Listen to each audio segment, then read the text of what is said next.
Also, there's one other Sherwood administrator in this district, Eric Beasley, who's the new Kiwanis Pauling principal, he's a Sherwood former colleague of mine as well. So there was quite an invasion down here. They're all unique stories, but we did all know each other and enjoyed working with each other prior, so it's been kind of nice coming down here. One thing that when I found out I had the job at CHS, I was very pleased, and I would tell different folks who I knew I was coming down here, and no matter where I was and who I was talking to, somebody had a connection to Corvallis High School. Either they'd gone to Corvallis High School, they had a niece and a nephew or a grandchild. It's uncanny how many folks had a connection to CHS, so I knew it was a special place. And just starting the job, I was really antsy. The first month, I was, as administrators, you don't get the summers off as teachers do. Part of the summer, which is nice, but not statistics you're not going to like to hear.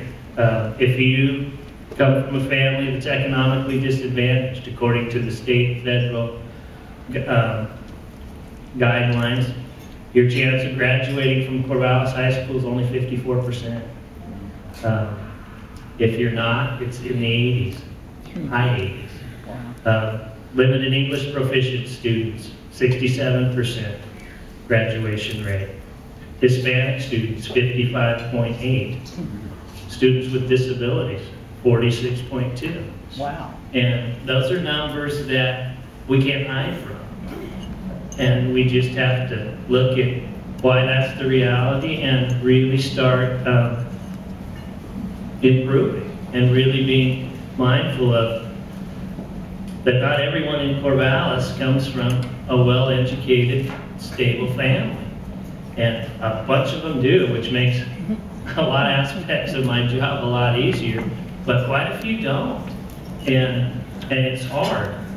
And I don't know if you noticed in the paper on Martin Luther King Day, one of our students, a senior, Emily Edwards, had an essay published. She actually won a $1,000 contest for it. But she mentioned poverty in that, and in the context of some of Martin Luther King's work. And she made some great statements about confronting the fact that there is poverty here in this, bastion of so much education and so much innovation. And she, encouraged everyone to really confront that reality too. It was a great essay. If you go back and look at that. I looked at the 10-year data, the last 10 years.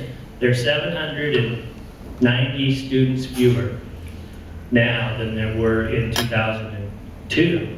And you'll see all over the paper, all over district websites now that we have a $4.5 million deficit we're going to need to hit for the next school year.